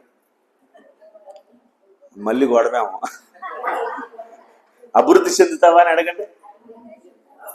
ఈ 80 సంవత్సరాల ముసల్దాన్ని ఇంకేట అభివృద్ధి చెందుతానులే నేను. నువ్వు చెందకపోయినా పర్లా, నీ పిల్లలు అభివృద్ధి చెందాలమ్మా. నీది అయిపోయిందిలే, నువ్వు కాటికి దగ్గరగా ఉన్నావు. నీ పిల్లలన్నా నీ మనవళ్ళన్నా అభివృద్ధి చెందాలి. ఆ అభివృద్ధి ఎలా ప్రారంభమవుద్ది? నీ ద్వారానే ప్రారంభమవుద్ది. నువ్వు ప్రభు నీకు సరిగా అర్థమైతే నువ్వు నీ కుటుంబానికే కాదు, నీ గ్రామానికి ఆశీర్వాదకరంగా ఉంటావు. ప్రభువుని నువ్వు నేను సరిగా అర్థం చేసుకుంటే మనము కేవలం మన కుటుంబంకి మాత్రమే కాదు, మన గ్రామానికి, మన పట్టణానికి మనం ఒక ఆశీర్వాదకరమైన వ్యక్తిగా మనం బ్రతుకుతాం. దేవునికి స్తోత్రం. హల్లెలూయా, హల్లెలూయా. ప్రభు నీకు సరిగా అర్థం అవ్వాలి. అర్థమైతేనే అభివృద్ధి, అర్థమైతేనే అభివృద్ధి. ఇప్పుడు నువ్వు నేను అభివృద్ధి చెందాలి అంటే మనకి మనం ఫస్ట్ ఏం చేయాలంటే ప్రభు అర్థం అవ్వాలి. ప్రభు అర్థం అవ్వాలంటే నేనేం చేయాలి? బైబిల్లో ఒక చిన్న వృత్తాంతాన్ని నేను మీకు చూపించి, సమయం అయిపోతూ ఉన్నది కాబట్టి కొన్ని మాటల్ని నేను మీకు చూపిస్తాను. మార్కు సువార్త 4వ అధ్యాయంలో ఒక ఉపమానం ఉంది. ఏంటి అంటే, ఈ వ్యవసాయకుడంట ఆ విత్తనాలను చల్లడానికి చల్లుతూ ఉన్నాడంట. మనం అందరం వ్యవసాయ కుటుంబం నుంచి వచ్చిన వారమే. వ్యవసాయం అంటే వెనతో పెట్టిన విద్య మనకి. సహజంగా ఈ యజమాని ఏం చేస్తున్నాడంటే, వ్యవసాయకుడు మంచి అదును టైంలో చూసి వర్షం పడిందని విత్తనాలు సంతోషంగా కొంచెం చెయ్యి గట్టిగా వెళ్తుందంట. ఎందుకు? వాతావరణం అనుకూలించింది, చెయ్యి గట్టిగా వెళ్తుంది. మంచి సంతోషంగా పాటలు పాడుకుంటూ విసురుతున్నాడు. ఈ విత్తనాలంట కొన్నేమో ఆ త్రోవ పక్కన పడి అంట. ఎక్కడ పడి? త్రోవ పక్కన. కొన్నేమో రాతి నేల మీద పడి, కొన్నేమో ముళ్ళ పొదల్లో పడి, కొన్నేమో మంచి నేలన పడి. ఎక్కడ పడి అంట? చెప్పాలి. ఎక్కడ పడి? మంచి నేలన పడి. ఇక్కడ స్పష్టంగా రాయబడి ఉంది. ఈ విత్తనాలు వేస్తూ ఉన్న వ్యక్తి ఎవరు? విత్తనాలు ఏంటి? ఈ రకరకాలైన నేలలు ఏంటి అంటే, ఇక్కడ విత్తనాలు చల్లే వ్యక్తి యేసు ప్రభువారు. ఈ విత్తనాలు ఏంటంటే దేవుని వాక్యం. ఈ రకరకాలైన నేలలు ఎవరయ్యా అంటే, రకరకాలైన హృదయాలతో ఉన్న మనుషులమైన మనం. నువ్వు ఏ నేలలో దేవుని వాక్యం అనే విత్తనం పడితే అద్భుతంగా అభివృద్ధిలోనికి వస్తావు అంటే, మంచి నేలలో పడిన విత్తనమే అభివృద్ధి చెందింది, మంచి పంటనిచ్చింది అని చూస్తున్నావు. నువ్వు వెళ్ళి సముద్రపు ఒడ్డున ఇసుక నేల మీద విత్తనాలు చల్లి పంట కోద్దాం అనుకుంటే కోస్తావా? అమ్మా చెప్పండి. పోయలేము. అసలు కౌలుకు తీసుకోవాలంటేనే మనం ఎన్ని చూస్తాం? అది నల్లరేగడి మట్టేనా, ఉప్పు నీళ్ళు ఏమన్నా పాయి వస్తున్నాయా? మంచి నీళ్ళ? మోటార్ ఉందా? కాలువ నీళ్ళు వస్తున్నాయా? ఇన్ని చూసి అప్పుడు మనం కవులుకు తీసుకుంటాం పొలం. అవునా కదా? గుడ్డిగా ఎల్లంగా ఏది పడితే ఆ నేలలో మనం విత్తనాలు చల్లంగా. ఇక్కడ జాగ్రత్తగా వినండి. యజమాని విత్తనాలు చల్లుతుంటే కొన్ని త్రోవ పక్కన పండి అంట. ఎక్కడ పండి? ఈ త్రోవ పక్కన దేనికి సాదృశ్యంగా ఉంది? ఎలాంటి హృదయానికి సాదృశ్యంగా ఉంది అంటే, త్రోవ పక్కన ఏముంటుంది అంటే, మనం ఉదయం నుంచి రాత్రి వరకు కడుపులో వేసి తెల్లవారేసరికి మనం వ్యర్థాన్ని బయట వదిలిపెడతాం చూసారా? త్రోవ పక్కన అవే ఉండేది. సహజంగా మన పల్లెటూరులో చాలా అందంగా ఉంటాయి రోడ్లన్నీ, చాలా అద్భుతంగా అలంకరించబడి ఉంటాయి. పనికిరాని వ్యర్థాన్ని మనం త్రోవ పక్కన విడిచిపెడతాం. ఈ త్రోవ పక్కన ఉన్నవారు ఎవరయ్యా అంటే, వారి హృదయంలో పాపాన్ని మాత్రము భద్రంగా దాచుకుని దేవుని వాక్యాన్ని వింటూ అభివృద్ధి చెందాలి అనుకుంటారు. వాళ్ళు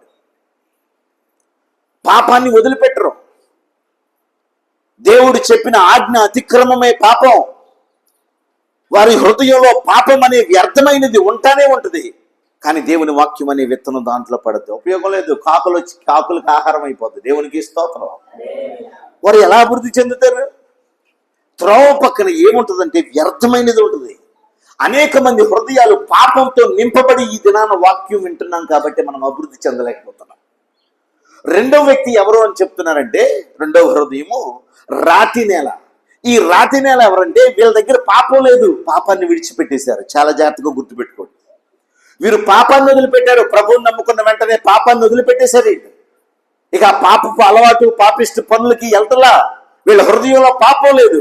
కాకపోతే దేవుడు చేయమన్నది పక్కన పెట్టి వాళ్ళు అనుకున్నది చేస్తారు. కొంతమంది అంటారు చూసారా, అమ్మో అది మొండిదండి, ఎవరో చెప్పలేరండి. మొండిది, కనీసం కొడుకు మాట భర్త మాట ఏందండి, మా మాట వింటదండి అంటారు. రాతి హృదయం. ఈ రాతి హృదయం కలిగిన వారు ఎవరయ్యా అంటే, వీరు పాపాన్ని విడిచిపెట్టారు కానీ వారి స్వచిత్తాన్ని విడిచిపెట్టారు. వారు అనుకున్నది జరగాలంతే. అమ్మా నువ్వు అలా చెయ్యొద్దు అని సేవకుడు చెప్తే, ఆ పాస్టర్ అలాగే చెబుతాడులే, భక్తే, మన ప్రయత్నమే. ఆయమ్మే చెప్పిందిగా చేద్దాం. ఇక దేవుడు ఏం చేయమంటున్నాడు కాదు, వీళ్ళు ఏది చెయ్యాలనుకుంటున్నారో. బైబిల్లో యోనా అనే ఒక భక్తుడు ఉన్నాడు. అబ్బో మామూలు భక్తుడు కాదు, మంచి సేవకుడు. ఈయన దేవుడు అన్నాడు, అయ్యా నినివే ప్రాంతానికి వెళ్ళు, అది భయంకరమైన పాపంతో ఉంది, నా ఉగ్రతను వారి మీద కురిపిస్తానని కొన్ని హెచ్చరిక మాటలు చెప్పిరా. వాళ్ళు సరి చేసుకున్నారా? ఓకే, లేదంటే వారిని ఎలా సరి చేయాలో నాకు తెలుసు అంటే, ఈయన అన్నాడు, నేను తర్షీషు వెళ్తా. ఎక్కడైతే దేవుని సేవేగా, ఎక్కడైతే ఏముంది ఆ సువార్త చెప్పడమేగా. నినివే వెళ్ళమంటున్నాడు, కానీ నేను ఎక్కడికి వెళ్తాను? దేవుడు చెప్పింది చెయ్యమన్నది ఒకటైతే చేసేది సహజంగా లోకంలో ఒక సామెత ఉంది, కుక్క చేసే పని కుక్క చేయాలి, గాడిద చేసే పని గాడిద చేయాలి. కుక్క చేసే పని ఒకవేళ గాడిద చేసింది అనుకోండి, నడ్డి ఇరిగిపోద్ది. అవును తెలుసుగా, మీ పాస్టర్ గారు ఎన్నోసార్లు చెప్పే ఉంటారు ఈ మాటలు. ఒక ఇంట్లో యజమాని పెంచుకుంటున్నాడంట కుక్క, నేను గాడిదని. ఈ కుక్క వర్రగా చికెను బొయ్యికులు అన్నీ వేసేటప్పటికి తిని పడుకుంది, దొంగ వచ్చేటప్పటికి అరవట్లా. ఈ కుక్క చేయవలసిన పంచిన గాడిద ఏం చేసింది, అరుతుందంట. యజమానికి చిరాకు వచ్చేసి నిద్రలో నుంచి లేచి ఎందుకు అరుస్తుందని గమనించాలి కదా. వాస్తవానికి దొంగ వస్తే కుక్క అరవాలి, కుక్క తిని పడుకుంది. నాలాంటిది ఆ కుక్క కూడా తిని పడుకుంది, అరవట్లా. గాడిద పాపం యజమాని మీద విశ్వాసంతో, అమ్మో నా యజమాని ఇంటికి దొంగ వచ్చాడు గాండ్రించి అరుస్తుందంట. ఈ యజమాని చిరాకు వచ్చి, దీనికి 4 మోపులు మేతేశాను, పందిలాగా తింది అయినా అరుతుందని సాగు కొట్టాడంట నడ్డిరికి. దాన్ని బట్టి అర్థం చేసుకోవాలి, దేవుడు చెయ్యమన్నది చేస్తేనే మన హృదయం రాతి నేలగా ఉండలేదు అని అర్థం. దేవుని వాక్యం ఏది చెప్పినా చెవులతో విని నువ్వు చేయవలసిందే నువ్వు చేస్తే, దేవుని వాక్యాన్ని పక్కన పెట్టి వినడం మాత్రమే దేవుని వాక్యం, చేసేటప్పుడు నా ఇష్టమే దేవుని వాక్యం తర్వాత, అలా బ్రతుకుతున్నావంటే నువ్వు రాతి నేల లాంటి మనసు కలిగిన దానివి. నీ జీవితంలో ప్రభు విత్తనాలను వేసిన నువ్వు అభివృద్ధిలోనికి రాలేవు. దేవునికి స్తోత్రం. హల్లెలూయా. చెప్పండి గట్టిగా. అంటే కొన్ని రాతి నేలలు ఉన్నాయి అనుకుంటా, గుచ్చుకున్నట్టు ఉంది. నేను రాతి నేల కాదు అన్నవాళ్ళు గట్టిగా దేవునికి స్తోత్రం చెబుతాం. హల్లెలూయా. వీరి దగ్గర గొప్ప విషయం ఏంటంటే వీరి దగ్గర పాపం లేదు. ఈ రాతి నేల కలిగిన వారు వ్యర్థమైనది లేదు వీళ్ళ దగ్గర. పాపాన్ని విడిచిపెట్టేశారు. కానీ దేవుని మాట ప్రకారం చేయడం కంటే వాళ్ళ సొంత ఇష్టం ప్రకారం చేయడానికి వీడు ప్రాధాన్యత ఇస్తారు. యోనా అలాగే చేసి ప్రాణం పోయే పరిస్థితికి తెచ్చుకున్నాడు. దేవుని మాట ప్రకారం చేసేవారమైతే నీ హృదయము నా హృదయము రాతి నేలగా ఉన్నది. అది మంచి పంటను మంచి అభివృద్ధిలోనికి నడిపించేదిగా నీ హృదయం నా హృదయం ఉంటుంది. దేవునికి స్తోత్రం. మూడవది ఏంటయ్యా అంటే ముళ్ళ పొదలలో పడిన విత్తనాలు. ఈ ముళ్ళ పొదలు ఏంటి అంటే, ముళ్ళ పొదలు పెరిగినాయి అంటే అక్కడ నేల మంచిదనే అర్థం. ఈ విత్తనం కూడా పడిందంట, మొక్కగా పెరుగుతుందంట, మంచి ఏపుగా పెరుగుతుందంట.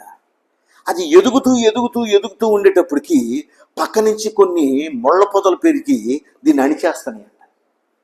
ఇక ఎదగనివ్వట్లా, పళ్ళు కాయనివ్వట్లా, అణిచేస్తాయి.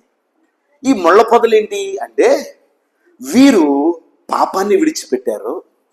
దేవుని మాట చొప్పునే చెయ్యాలనుకుని వారి జీవితంలో దేవుని మాట చొప్పున చేస్తూ ముందుకు వెళుతున్నారు. కానీ కాస్త వారి స్థితిగతులు మారిన తర్వాత 4 నోట్లు బీరువాలో కనపడేటప్పటికి, కాస్త వెనకాల మంచి రాబడి కనపడేటప్పటికి, కాస్త దేవుడు అభివృద్ధి చేసేటప్పటికి, స్థితిగతులు మారేటప్పటికి వీరిలో నిర్లక్ష్యం అనే ముళ్ళ పొదలు పెరుగుతున్నాయి. ఏ ముళ్ళ పొదలు పెరుగుతున్నాయి? నిర్లక్ష్యం అనే ముళ్ళ పొదలు. రెండవది గర్వం అనే ముళ్ళ పొదలు పెరిగి వీళ్ళు ఇంకా అభివృద్ధి చెందవలసిన వారు, ఫలించే స్థితిలోకి రావాల్సిన వీరిని అక్కడితో ఆపేస్తారు. దేవుడు అందరినీ ఆశీర్వదిస్తాడు, స్థితిగతులు మారుస్తాడు. ఒక 10,000 రూపాయలు ఇంట్లో ఉండేటప్పటికి అసలు మన తిప్పుడు మన ఎవ్వరం మామూలు కూడా అసలు. అప్పటి వరకు అందరినీ పిన్నె, చిన్నమ్మ, అత్త అని పిలిచిందండి. వాళ్ళు ఎదురొచ్చినా మాట్లాడు. ఎందుకంటే నీ లెవెల్ పెరిగిపోయింది. నిజమేనమ్మా, ఇప్పుడు సమాజంలో అదే జరిగేది. నీ లెవెల్ పెరిగిపోయింది. ఇలా నీ మూతిని బట్టే చెప్పొచ్చు నీకు పొగరు బాగా పెరిగిందని. దేన్ని బట్టి? బీరువాలో ఉన్నదాన్ని బట్టి. నాలాంటి దొంగోడు వచ్చి కొట్టుకుపోయాడు అనుకో, మూతి తిప్పుడు అంతా. నిజమే అమ్మ, ఈ రోజున మనుషులు దేవునిలో ఎదుగుతూ కూడా వారు ఫలించే అనుభవంలోకి రాకుండా కాస్త ఎదిగే టైంకే వారు ఎదుగుదల ఆగిపోవడానికి కారణం ఏంటంటే, భక్తి విషయంలో మొట్టమొదటిగా వారు ఎంత ఎదుగుతారో భక్తిలో అంత నమ్మకంగా ఉండాలి.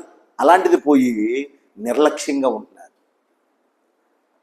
భర్త అంటున్నాడు, ఒకప్పుడు భార్య ఏవే ప్రార్థనకి వెళ్దాం రావే అనే భర్త కాస్త వ్యాపారం అభివృద్ధి అయ్యి కాస్త 4 రాళ్ళు, వెళ్ళు నువ్వు, నాకు ఖాళీ లేదు, ఎప్పుడు ప్రార్థన అంట. ఒక వారం మాంతే ఏమైంది? మీ అయ్యగారికి జ్వరం వస్తే మందిరానికి రాకుండా వేరే వాళ్ళని పంపించట్లేదే ఏంటి? ఒకరోజు మాంతే ఏమైంది? అసలు భార్య ఒకరోజు మాంతాలంటేనే భర్త బతిమలాడి తీసుకొచ్చాడు. అలాంటి మహానుభావుడు. ఈ మహానుభావుడు కాస్త వ్యాపారం అభివృద్ధి అయ్యి రూపాయి సంపాదించేటప్పటికి నిర్లక్ష్యం. దేవుడు అంటే నిర్లక్ష్యం, మందిరం అంటే నిర్లక్ష్యం, దేవుని వాక్యం అంటే నిర్లక్ష్యం. ఇక దేవుడు అంటే నిర్లక్ష్యం కలిగిన వాడికి కుటుంబం కూడా నిర్లక్ష్యమే అవుద్ది కొంతకాలానికి. ఒక కుటుంబం నాకు చెప్తూ ఉన్న సాక్ష్యం. ఆయన ఒక సేవకుడు, 2 కొడుకులు, 1 కూతురు. ఒక కొడుకు సేవ చేస్తున్నాడు, కూతురిని పాస్టర్ గారికి పెళ్లి చేశాడు, అయిపోయింది. ఒక కొడుకు మాత్రం, చిన్న కొడుకు మాత్రం 10వ తరగతి బొట్టబోటీగా కష్టం మీద పాస్ అయ్యాడు. ఎలా పాస్ అయ్యాడు? కష్టం మీద పాస్ అయ్యాడు. ఆయన అదృష్టం ఏంటో అప్పటికే సిఆర్పిఎఫ్ సెంట్రల్ గవర్నమెంట్ పోస్టులు పడేటప్పటికి ఈయన అక్కడ చేసింది పాస్ అయింది ఏమి లేదు, గుడ్డిగా జాబ్ వచ్చేసింది. అసలు నిజంగా నాకు ఆయనకే డౌట్ నాకు జాబ్ వచ్చిందని, ఎందుకంటే ఆయన స్టాండర్డ్ అయిన ఆయనకి తెలుసు.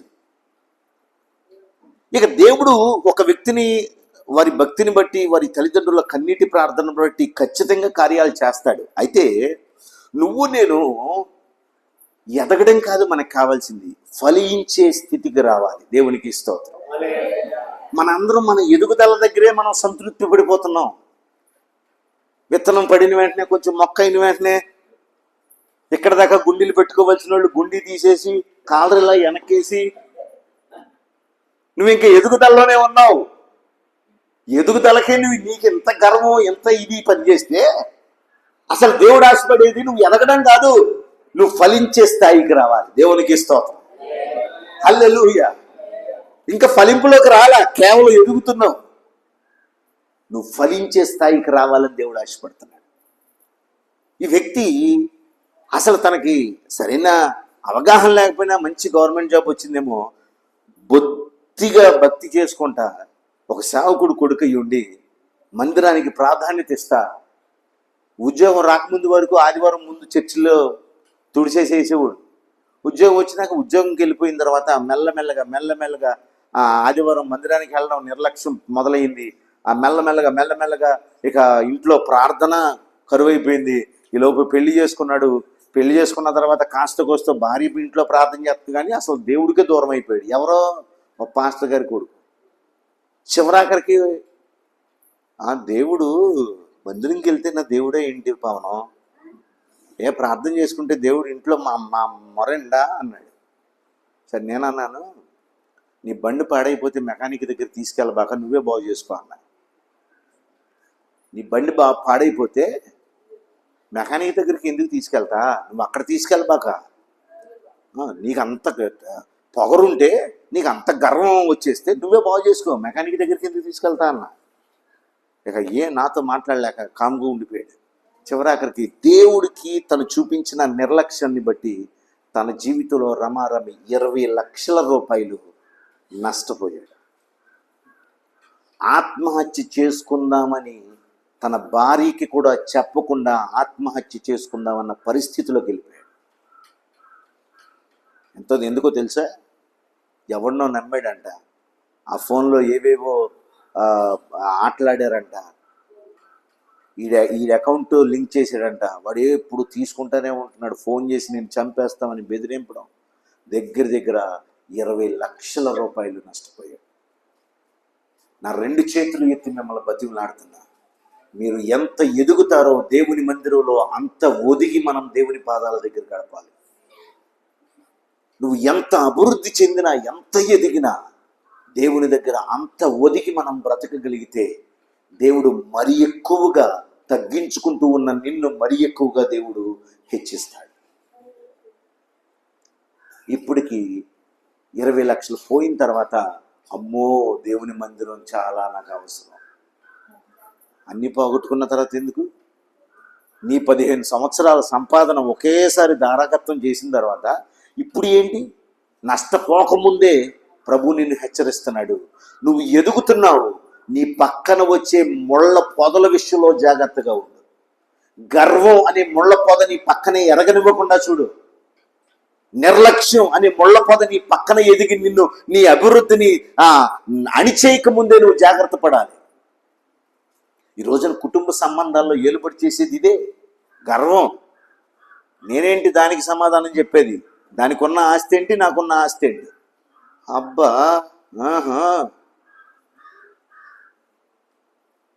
ఆస్తిని బట్టి గౌరవం, డబ్బును బట్టి గౌరవం, నిర్లక్ష్యం, గర్వం. ఈ రోజున దేవుని బిడ్డల జీవితాల్లో ఇవి అణిచేస్తని వారు అభివృద్ధి కానివ్వకుండా. దేవుని మందిరానికి ప్రాధాన్యత ఉండదో, వాళ్ళకు కొంచెం చేతి నిండా పని వచ్చేటప్పటికి ఇక దేవుడు మందిరం విడిచిపెట్టేయడమే. నెలలో ఒక రోజు, నెలలో ఒక ఆదివారం. ఎంత గొప్ప భక్తి పుర్రాలు. నెలలో ఒక ఆదివారం మాత్రం మందిరానికి వెళ్ళేదానివి, మరి నెలలో 24 రోజులు 30 రోజులు ఎందుకు పనికి వెళ్తున్నావు? నెల మొత్తం మీద ఒక రోజు వెళ్తే సరిపోతుందా? లేదంటే ఒక వారం వెళ్ళండి. ఇంట్లో కొండలు నాట్యం ఆడతాయి, ఇంట్లో కొండలు నాట్యం ఆడతాయి. అరే కనీసం ఈ పూట తింటే సాయంత్రానికి బయటికి పోయేదానికి ఇచ్చే విలువ నువ్వు దేవుని మందిరానికి ఇవ్వలేకపోతున్నావంటే, అంత నిర్లక్ష్యం చూపిస్తున్నామంటే దేవుడు ఎలా నిన్ను అభివృద్ధి చేయాలి, ఎలా నిన్ను నమ్మాలి, ఎలా నిన్ను అభివృద్ధి చేయాలి, ఎలా నిన్ను నమ్మాలి? ఈ ముళ్ళ పొదలు లాంటి హృదయం కలిగిన వారు ఎవరంటే, వీరు పాపాన్ని విడిచిపెట్టారు, వీరు దేవుని చిత్తాన్ని చేయడానికి సిద్ధ మనస్సు కలిగిన వారు. కాకపోతే వీరు పక్కనే మొలుస్తూ ఉన్న గర్వము అనే ముళ్ళ పొదని, నిర్లక్ష్యం అనే ముళ్ళ పొదల్ని ఎప్పటికప్పుడు ఆ అంచుల మట్టుకు కట్ చేసుకోవడం మర్చిపోయారు. కాబట్టి ఈ రోజున కాస్త 4 సంపాదన పెరిగేటప్పటికి దేవుడు అక్కర్లా వాళ్ళకి, ఆరాధన అక్కర్లా వాళ్ళకి, ప్రార్థన అక్కర్లా వాళ్ళకి. పక్కనే ఉన్న ముళ్ళ పొదలు నిన్ను అణచక ముందే ఈ రోజున ప్రభు నిన్ను హెచ్చరిస్తున్నాడు, జాగ్రత్త, నీ పక్కనే ఉన్న ఈ ముళ్ళ పొదలు కొంతకాలానికి నిన్ను అణిచేయడానికి రెడీగా ఉన్నాయి. నిర్లక్ష్యం అనే ముళ్ళ పొద. ఈ రోజున మన భక్తి విషయంలో ఎక్కువగా అనేక మంది జీవితంలో కనపడేది నిర్లక్ష్యం. ఎందుకు రోడ్ల మీద యాక్సిడెంట్లు అవుతున్నాయి? నిర్లక్ష్యం. నేను ఇంత స్పీడ్లో వెళ్తున్నానే, నాకు బండి కంట్రోల్ అవ్వదు అన్న జ్ఞానం లేదు. నిర్లక్ష్యం. నిర్లక్ష్యం ఎక్కువైపోతుంది కాబట్టి పతనం దగ్గరికి వెళ్తున్నాం మనం. అమ్మా, నీ నిర్లక్ష్యంతో నువ్వు పోయినా పర్లా, నా మాట కొట్టినట్టు గాయపరిచినట్టు ఉన్నా నన్ను క్షమించండి. నీ నిర్లక్ష్యంతో నువ్వు పోయినా పర్లా, కేవలం నీ నిర్లక్ష్యం వల్ల నిన్ను నమ్ముకున్న నీ కుటుంబం రోడ్డును పడకుండా చూసుకో. నీ నిర్లక్ష్యం వల్ల నీ కుటుంబం రోడ్డును పడకూడదు. ఎంత నిర్లక్ష్యమో భక్తిలో. ఈరోజు యవ్వనస్తుల నిర్లక్ష్యం వల్లే కదా యవ్వన వయసులోనే ప్రాణాలు పోతున్నాయి. భక్తి విషయంలో నీ పక్కనే మొలిచే ఆ ముళ్ళ పొదలో నిర్లక్ష్యం అనే ముళ్ళ పొద కానీ, లేకపోతే గర్వం అనే ముళ్ళ పొదను కానీ నువ్వు ఎక్కడికక్కడికి కట్ చేయకపోతే నువ్వు ఫలించే స్థాయిలోకి రాలేవు. దేవునికి స్తోత్రం. చివరిగా 3వ హృదయం ఎలాంటిదయ్యా అంటే మంచి నేలంట. ఈ మంచి నేలలో పడింది అత్యధికముగా అభివృద్ధి చెందింది. దేవునికి స్తోత్రం. హల్లెలూయా, హల్లెలూయా. మనం ఏ విధంగా అయితే మంచి నేలలో పంట వేసి 50 బస్తాలు 20 బస్తాలు మినువులు కోస్తామో, అలాగే మంచి నేలలో, మంచి హృదయము అనే నేలలో పడిన దేవుని వాక్యము ఆ వ్యక్తినే కాదు, ఆ కుటుంబాన్నే గొప్ప అభివృద్ధిలోనికి నడిపిస్తుంది. దేవునికి స్తోత్రం. హల్లెలూయా, హల్లెలూయా. అయితే మంచి నేలగా నీ హృదయం నా హృదయం మారాలి అంటే మనం చేయవలసిన పని ఏంటో తెలుసా? ప్రతి ఆదివారం వింటూ ఉన్న వాక్యాన్ని బట్టి నీ హృదయాన్ని, నా హృదయాన్ని ముందు దున్నుకోవాలి. ఏం చేయాలి చెప్పండి? ఏం చేయాలి?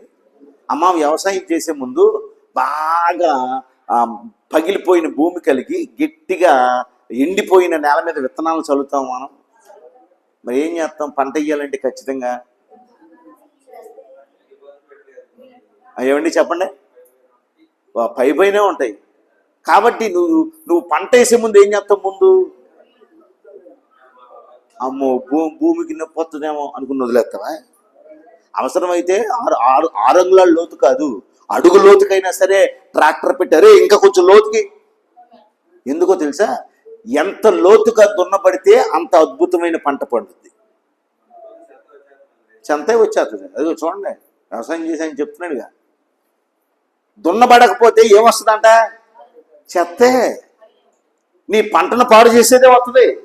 నీ హృదయం దేవుని వాక్యం అనే విత్తనం నీ హృదయంలో పడి నీవు అద్భుతంగా ఆశీర్వదించబడే స్థానానికి నువ్వొక్కదాన్ని వెళ్ళడం కాదు, నీ కుటుంబం కూడా నిన్ను బట్టి ఆశీర్వదించబడాలంటే నీ హృదయం దేవుని వాక్యము చేత దున్నబడాలి. దున్నబడటం అంటే ఏంటి అంటే, ప్రతి ఆదివారం విన్న వాక్యాన్ని బట్టి నేను ఏమన్నా సరి చేసుకోవాల్సింది ఇవాళ అయ్యగారు చెప్పిన మాటలో ఉందా? నేనేమన్నా సరి చేసుకోవాల్సింది ఉందా? ఒకవేళ వాక్యం అంతా నీకు కాకపోవచ్చు, కానీ ఒక మాట నీ గురించే మాట్లాడింది అయ్యి ఉండొచ్చు. ఆ విషయంలో నిన్ను ప్రభువా, నా హృదయాన్ని నేను సరి చేసుకుంటానయ్యా, నిజమే ఈ విషయంలో నేను తప్పిపోతున్నానయ్యా, నా హృదయాన్ని నేను సరి చేసుకుంటున్నాను అని పలికి ప్రార్థన చేస్తున్నావంటే నీ హృదయాన్ని నువ్వేం చేస్తున్నావు? దున్నుకుని అంత దాని గురించి చెప్పాడు అయ్యగారు. అసలు ఈ వారం వాక్యం అంతా దాని గురించే. నీ గురించి ఇవి రాలేదా అంటే నువ్వు మనిషివి కదా ఏమ్మా? ఇవాళ వాక్యం దానికి, ఇవాళ వాక్యం ఆయనకి, ఇవాళ వాక్యం దీనికి. అసలు నీకేంటి మరి? నువ్వెందుకు వస్తున్నా దేవుని మందిరంలోకి? మనం సరిగా శుభ్రపరుచుకుని పక్కన వాళ్ళతో శుభ్రపరిస్తే మంచిది. మనం మన కుటుంబం చూస్తేనే నలుగురికి నవ్వులాట, మరి పక్కనోడు కుటుంబం గురించి ఎత్తి చూపిస్తాం మనం. ఈ బుద్ధి మారలేదు అంటే నువ్వు దున్నబడే అనుభవంలోకి రావట్లేదని అర్థం. దేవునికి స్తోత్రం. హల్లెలూయా. పక్కన వాళ్ళ గురించి మాట్లాడడానికి ఉంటే ముందు అసలు నా బతుకు సరిగ్గా ఉందా, నా కుటుంబం సరిగ్గా ఉందా, నా కొడుకు మంచిగా ఉన్నాడా, మరి వాళ్ళ కొడుకు గురించి నేను ఎందుకు మాట్లాడాల్సిన అవసరం? ఆ పరిపక్వత కూడా మనకు లేకుండా బతుకుతున్నామంటే ఇంకా మనం ఏం అభివృద్ధి చెందుతాం దేవుళ్ళో? ఏం ఆశీర్వదించబడతాం మన జీవితంలో? వాక్యం అంట ఆవిడికేనంట, ఈవిడికి రాలేదంట ఆదివారం వాక్యం. వేషధారి, సున్నం కొట్టిన సమాధి అని పిలవాలేమో యేసుప్రభువు పిలిచినట్టు. ఈవిడికి ఏం వాక్యం కదంట, అన్ని ఆళ్ళ కోసమేనంట వాక్యం. సరి చేసుకునే మనసులు, దున్నబడే అనుభవం ఆ వ్యక్తికి లేదు కాబట్టి ఇవాళ వాక్యం అంతా దానికోసమే, ఈవిడి కోసమే అని మాట్లాడుతుంది. ఈవిడికి దున్నబడే అనుభవం లేదు. ఏమైపోయింది? నేలంతా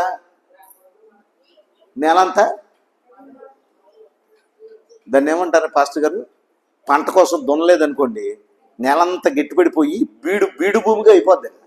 ఇక నీ బతుకు వల్ల నీ కుటుంబానికి ఉపయోగం ఉండదు, నీ బ్రతుకు వల్ల కనీసం సమాజానికి కూడా ఉపయోగం ఉండదు. నీ హృదయం అనేది బీడు భూమిగా మారకూడదు. ఇది మారకూడదు అంటే ప్రతి వారము నువ్వు మందిరంలో వింటున్న వాక్యం చేత నిన్ను నువ్వు సరి చేసుకునే మనసు ఉండాలి. ఏం చేసుకునే మనసు చెప్పాలి? ఏం చేసే మనసు? సరి చేసుకునే మనసు. మనల్ని మనం సరి చేసుకోవడం కాదు, పక్కనోడిని భలే సరి చేస్తాం మనం. ఇలా చేయబాక, ఇలా చేయబాక, అలా చేయబాక, ఇది చెయ్యి, అది చెయ్యి, ఇది తప్పు, అది రైటు. పక్కనోడికి నీతులు నేర్పించే మనం నీతులు పాటించాం. ముందు నీ ఇల్లు నువ్వు కడుక్కున్న తర్వాత, ఊడ్చుకున్న తర్వాత వీధి ఊడిదిగా నువ్వు ముందు ఇదంతా ఊడ్చేస్తావు. నీ ఇంట్లో చూస్తేనేమో ఎలికలును పందికొక్కులు తిని బతుకుతుంది, దాన్ని శుభ్రం చేయవు. నా మాట బాధపట్టేటట్టు ఉందేమో కానీ రెండోసారి నన్ను పిలవకపోయినా పర్లా, దేవునికి స్తోత్రం. కానీ పరివర్తన అనేది ఈ మందిరంలో మీ జీవితంలో ప్రారంభమైతే అభివృద్ధి ఆటోమేటిక్గా ప్రారంభమవుతుంది. దేవునికి స్తోత్రం. హల్లెలూయా, హల్లెలూయా. కాబట్టి చాలా జాగ్రత్తగా గుర్తుపెట్టుకుందాం.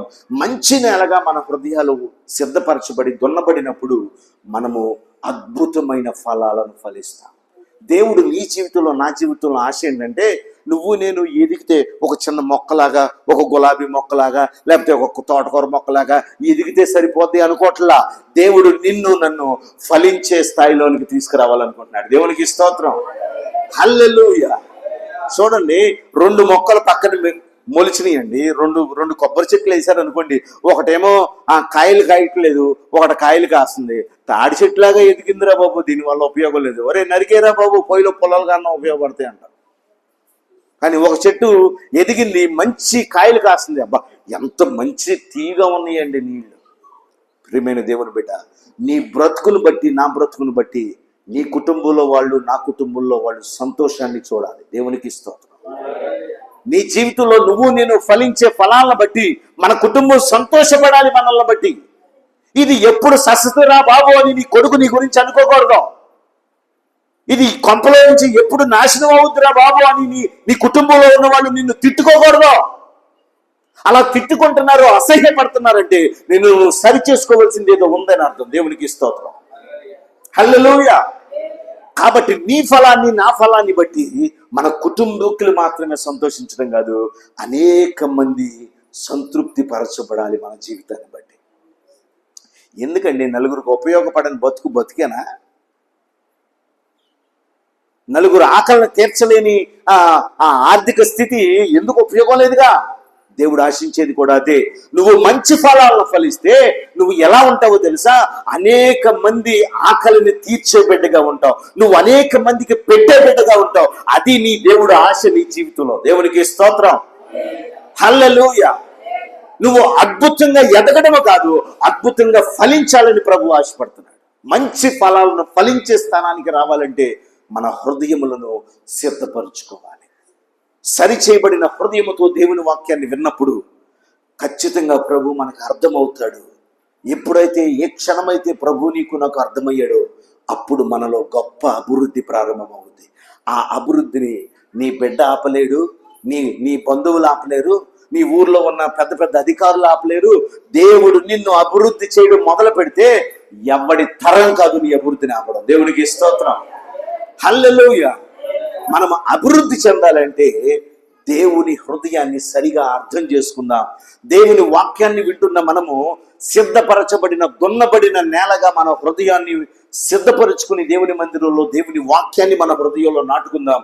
తద్వారా గొప్ప ఫలములను ఫలించి మన కుటుంబానికే కాదు మన గ్రామానికే నీ బ్రతుకు నా బ్రతుకు ఉపయోగపడేదిగా మార్చుకుందాం. అట్టి కృప దేవుడు మనకిచ్చి నడిపించును గాక. అందరం లేచి నిలబడి కళ్ళు మూసుకుందాం. కొద్ది నిమిషాలు కళ్ళు మూసుకుందాం.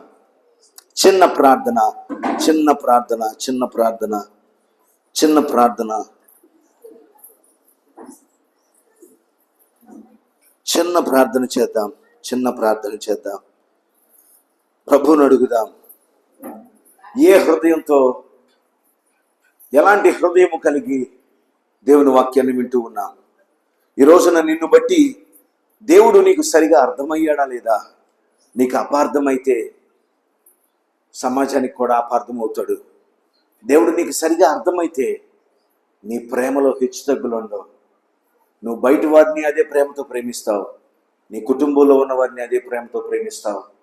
ప్రియమైన దేవుని బిడ్డ, ఈ రోజున దేవుడు నీకు అర్థం కాలేదు కాబట్టి నీ జీవితంలో అనేక అవమానాలు, అనేక బాధలు, వ్యాధులు. అదే ప్రభు నీకు అర్థమై ఉంటే